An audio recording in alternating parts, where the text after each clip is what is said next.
Hello viewers, welcome to today's show. This is Teens Untold with me, Auntie March. Today we are here to discuss about the struggles of the girl child in the context of men and women, religion and society. And with me here today is a friend, and of course she's been here before and she's back again, and I'm so honored to have her here so that we can discuss all that with her. Karibu sana. Asante sana. For the sake of the new viewers, nataka uangalie kwa ile camera. Yeah, you remind us your name. Okay, thank you very much. My name is Rosemary Maina. I'm a life coach, an author, and a corporate trainer focusing on leadership and life skill. And I'm really glad and happy to be back to look at the struggles of the girl child. I'm glad you're back. Thank you. And we are here to discuss about the girl child. You know, girl child goes through a lot of struggles. And there are so many things the girl child struggles with. We have the society, we have other women, we are enemies to our own. We also have the society, the way the society view the girl child. Sure. We also have religion. But because of time, because we don't have that much time, today I want us to focus about religion and of course other women. Okay. And to start with, religion. How does religion, view a girl child? What does religion want this girl child to behave? What are the pressures, that religion puts to a girl child without considering the girl child herself, maybe her struggles, the fights in her life, all that. Okay. How does religion view a girl child? Thank you very much, and I like this aspect of looking at the girl child from all angles. Yeah. Because when you look at it from that perspective, then you appreciate that there is much more that surrounds a girl child than just the normal things. Exactly. And maybe the one thing we may not think about closely is religion. Looking at it and from that angle, because we normally say the religion, or probably the church at large, is where women run to. Then when you look at women from an older perspective, you'll find a lot of them in church because that's where we feel they are running to. But then when you come to looking at it from that perspective, religion again has its own, even we call it shortcomings. Yes. Because we go there for one reason. One reason could be people are looking for some sort of nourishment. And this nourishment is not necessarily spiritual. They go there because they have other struggles. Yes. Actually, part of the reason why maybe we have the girls, the young girls, or even the mature ladies in church is because they have other struggles they have within themselves. Emotional struggles, psychological struggles. But when they get there, they're probably just going to get a reading from the Bible and in terms of what we should do to get to eternal life.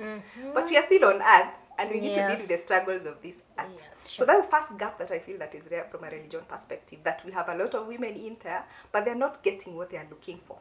They're probably, and I don't want to discredit the work of the church. I know the church is there supposed to give us hope for the life after, but I feel like as far as we are still in this world, it also needs to take care of the struggles that are there right now. So we have that gap in the sense that what they are looking for in church may not be exactly what they are getting. Or they get. Yes, the other perspective of it is that the church also has its, I call it standards. Standards in the sense that there's how a girl is supposed to be, and there's what the girl is supposed to become. Yes. And that is, again, the other struggle, because maybe what the church is demanding and what is out here is kind of not matching. And sometimes it gives them the pressure, especially those maybe getting into teenagehood, and the church expects you to grow and get probably into marriage, and then your friends do this big wedding. You're thinking, I also need to get into a wedding, so you bump into the next guy in church and get into marriage, and that brings a lot of confusion. I can remember asking one girl when she was struggling 2 years into marriage, and I was asking her, how did this happen? Then she was like, we used to be in the same church, our friends got married, so when we went for that marriage, then as you were joking, you were told, you guys are next. And we were next.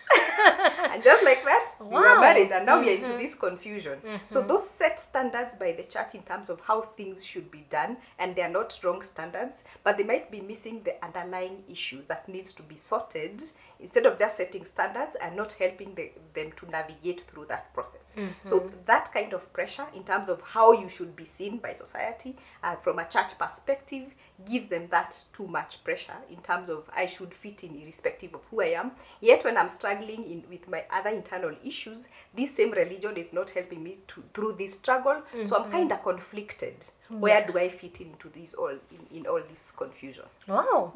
Yeah, that is, and it is very true. Sure. By the way, most women run to church because they have so many other underlying issues. Yes. But the moment they get there, the best they're gonna get is a Bible verse, and of course a preaching, Yes. and of course there's this thing, and I would really want us to talk about it. Like, it's a woman who builds a home.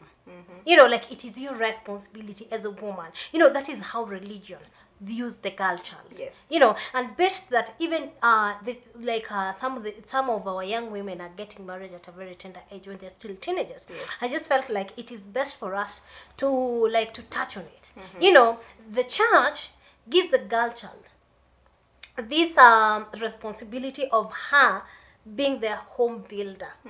You know, and personally I just feel like you cannot do it all by yourself. You know, you're in this home and you're not in it alone. Yes. But now the church gives you that responsibility. You're the one to build that home.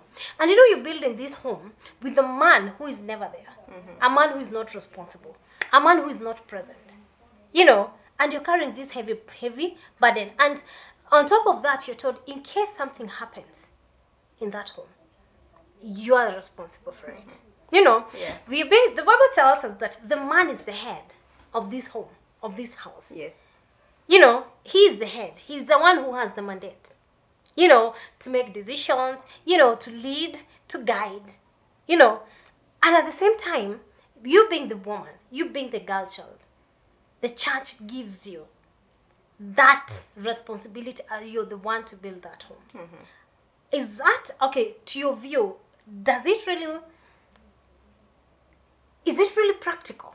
Okay, I think I picked that as part of the standards I've said laid by the church. And I remember watching a video, actually it's yesterday, and a lady who's been married probably for 20 years said the first mistake she ever did was to go into a women's conference, unfortunately organized by the church. Because the standards that were given there made her doubt if she would ever make it.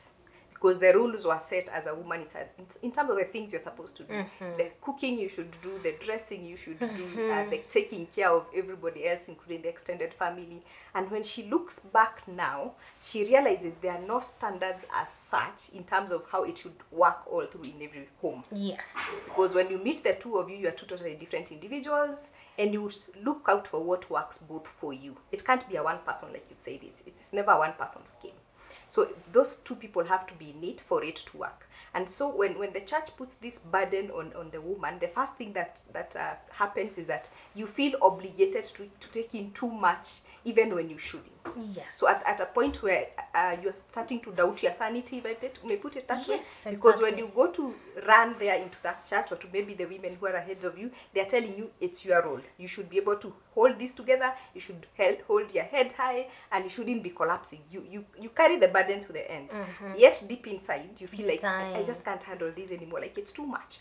And I always say, if you're feeling like it's too much, chances are it's too much. And you need to probably do something about it. So from looking at it from that angle, then there's that failure, there's that gap of making the girl child feel like it's your problem or it's your responsibility to make a home work. Because like you've said, it has to be two. It takes two to tangle. To tangle. Yes, yeah. And like you've said, again, from a biblical perspective, there's a leader who should make sure that things are working as the helper is also helping. Exactly. So in that case, then when they're given that burden, it makes the girl child feel like I have to carry this irrespective. And that's how you end up with so many women who are crumbling on the inside.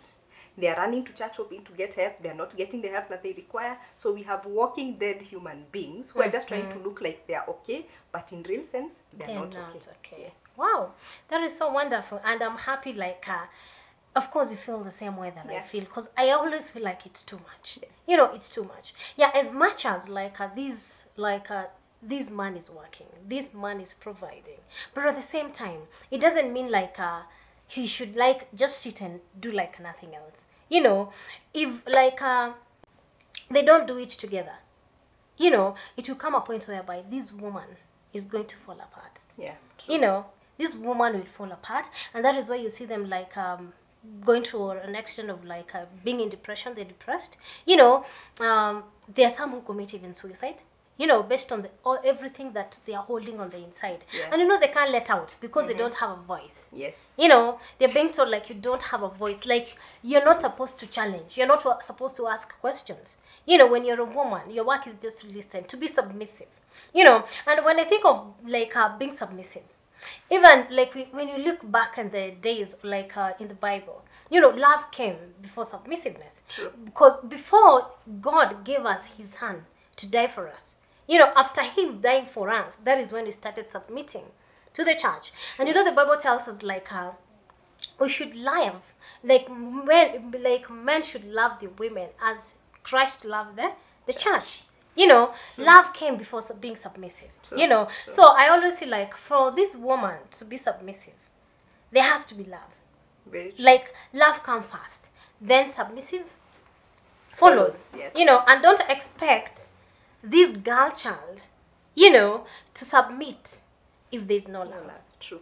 And the other way I look at it, I always say, generally women are submissive, if I may put it that way. Yes. Before a woman is hit by anything or a girl is hit by anything and realize like I need to stand up for myself, Yes. naturally women are submissive or because we grow up knowing we have that soft nature given by God. Yes. Irrespective of how powerful you are, as a woman, there is that soft touch inside of you, which comes in naturally. So submission is almost natural to a woman until it gets to a point where somebody feels like it's being overstepped, Yes. or like somebody is taking advantage of that situation. That's the only time a woman will look back.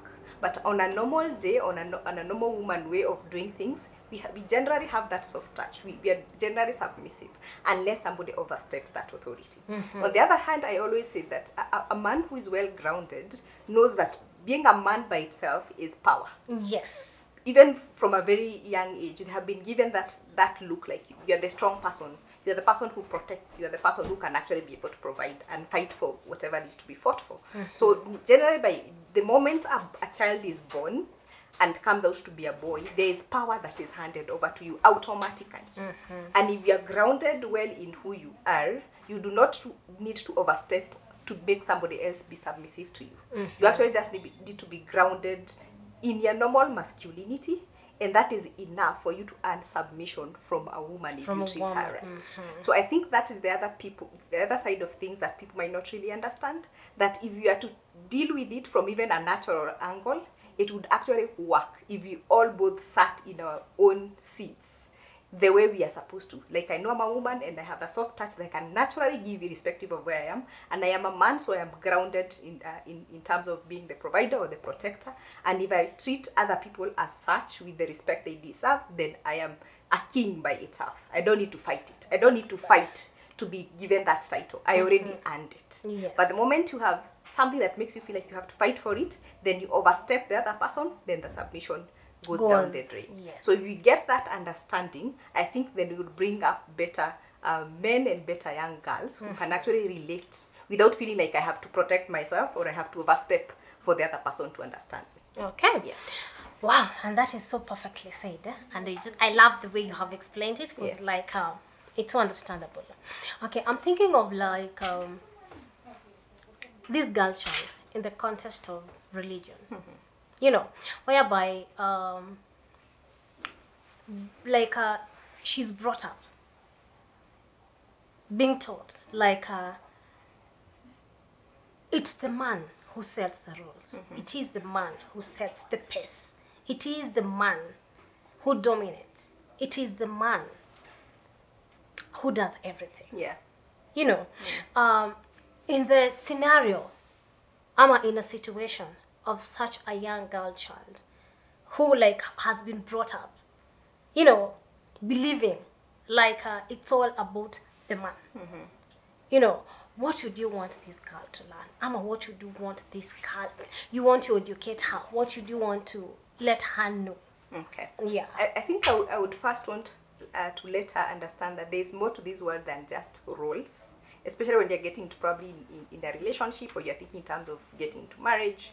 Because I think we are so stuck on roles. We are so stuck on roles in terms of somebody who is coming to arrange the house and cook, somebody who is coming to pay bills. But I think that's very minimal.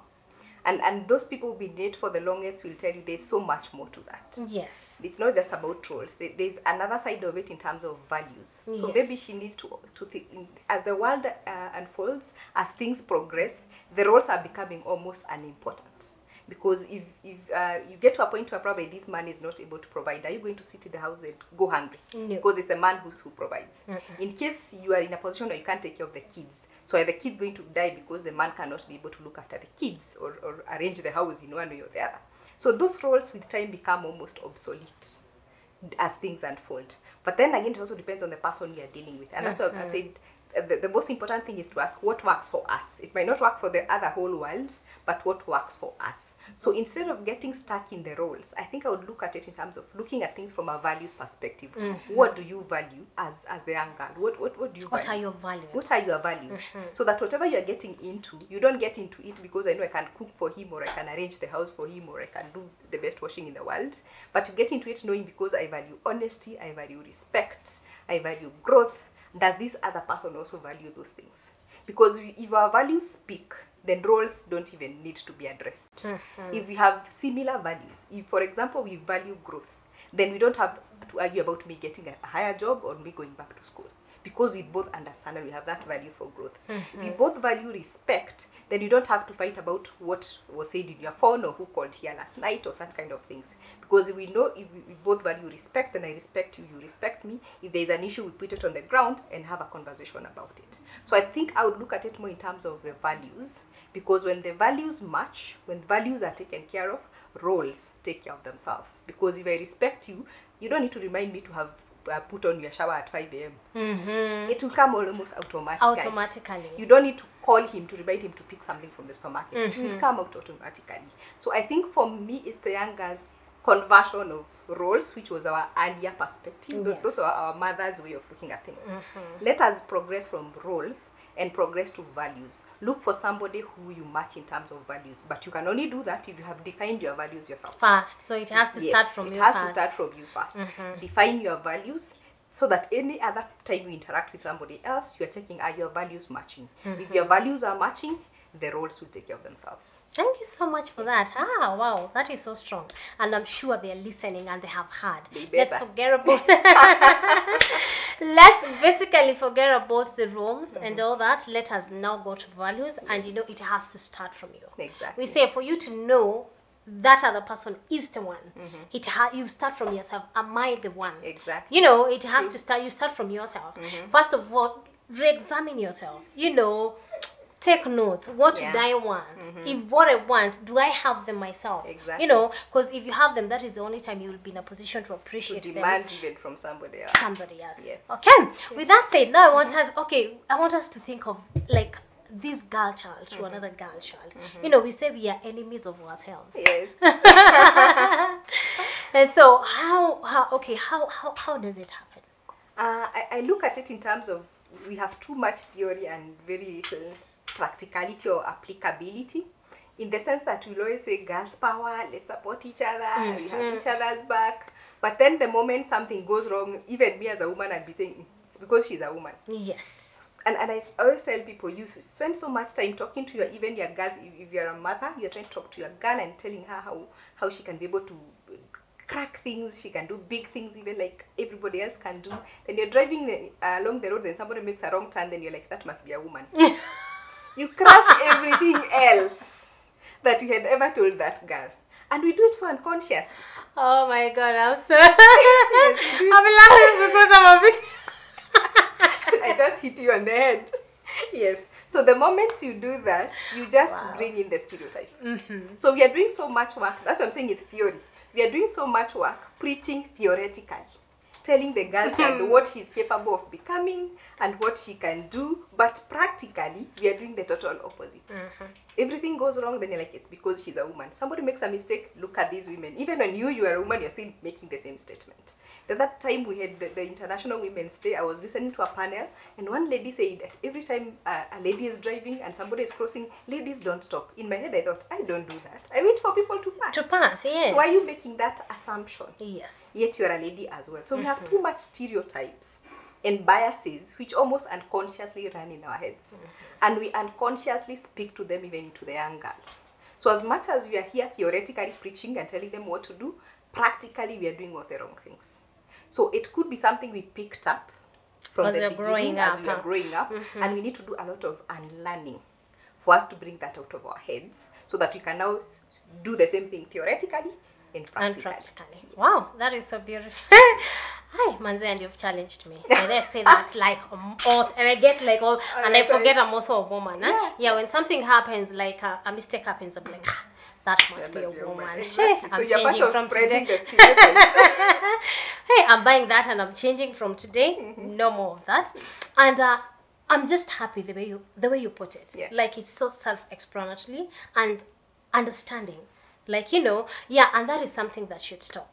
You know, we should, when we talk of woman power, it should cut across like in all areas. Not like when somebody goes wrong, that is when we are busy pointing fingers. Yes. You know, we are the one who are like even tearing her apart. The more, you know, it is us who are crucifying her. You know, saying even the things that were hidden under the closet, this is the time like they are coming out and all that. We are becoming enemies of ourselves, and it is the high time like us as women realize that we need to stand as one. Yeah. We need to stand, you know, for other women. You know, I can remember there was a time I was talking to like a friend of mine who like she's married, you know, and her marriage is crumbling right now, and the reason is another woman, you know. And I was thinking, why would another woman, you know, go into such extent to do the same? Or maybe you go to a school whereby you find this girl who is so torn apart. You know, this girl is dying on the inside. Why? Because other girls are fighting her. And of course, you realize that other boys are the ones standing with her, you know, to console her, you know, to support her. And I just felt like we as women, we are beginning to like to be enemies to ourselves. And it is the highest time we start standing for each other, because we need each other. Yeah, very true. And we probably should understand each other's struggles better than maybe even the other gender, you might put it that way. We should be able to understand each other's struggles in a better way. But also look at it like sometimes we also need to check our mindset, because we could also be struggling because we think this is happening to me because I'm a woman, which might not necessarily be happening because you're a woman. So the other danger that we run is having a victim mentality. Where if probably in a workplace you're trying to chase a position, and the other men around you are thinking it's because I'm a woman. It might not necessarily be because you're a woman. So before first you think it's happening because I'm a woman, also first check, could there be anything else? Could there be something more to it than this? If somebody is getting into my marriage, what about in situations where maybe if a woman was also getting out of the marriage, there's also another man involved somewhere. So this just happening because it's a woman issue, or it's because we have a crack generally within the marriage area. So it could be much more to just being enemies of each other. It could also be a victim mentality. And again, when you have a victim mentality, you're also trying to push ahead to try and beat the person ahead of you. Because if I feel like you're doing better than me, then I'm feeling like I'm the victim here, then I'm coming in to fight you. When ideally I have no reason to be fighting you in the first place. So I think we also could be having that sort of a victim mentality, where you feel like somebody else could be better than you, or things are happening to me because I'm a woman and I need to fight back. So sometimes we even fight back in situations where you're actually not supposed to be fighting back as well. Okay, thank you so much for that, and I'm so happy the way you have elaborated it and the way you put it. And I'm sure our young women out there, they are out and I know they're listening, and of course they have heard you, and now at least they understand, you know, all about like religion, and of course being enemy to each other. We should stand for each other, you know, and support each other. Like we quit all those stereotypes, you know, and stand firm. So I know we have a lot to talk about, but due to time, I know we cannot talk all of that. Today it's a lot. But I know you'll be back next Sunday, and we'll pick it up from like here now we have left. You know, we had like to talk even about how we like the young people, the girl child struggles with. We have men, of course, you know, and of course we have the society. But of course we'll pick it up from next Sunday, and we're going to discuss more about that. But for today, I want you like a parting shot. What you want that young woman to know or to learn, to like what you want to leave them with in regard with religion and of course other women. Okay. Yeah. Thank you very much. I think the one thing I would want the girl child to remember, especially from a religion perspective, is that the religion is there to support you. It's there to give you the positive side of life, but it might not be there exactly to fill every part or every vacant that you have in yourself, emotionally and psychologically. And that means you need to search yourself further and ask yourself, what more do I need for me to be able to live the kind of life that I really want? And on the other side, develop your own values. What is it that defines you? What is it that you would die for? What is the one thing that you really feel that is what you value the most? The moment you are able to define your values, then it doesn't matter the gaps that are there in religion, doesn't matter the fights that you get from the outside world. You're able to stay grounded and you can be able to search for your feet within the society. Thank you. Thank you so much. Karibu. Wow, that is wonderful. It's powerful. And I'm so happy to have you here. And I'm sure looking forward to Sunday. Thank you I know so you'll much. be here. And of course, we'll talk more. Sure. Asante sana. Asante. Thank you so much, our viewers, for being with us. This is Teens Untold. Until next Sunday, goodbye.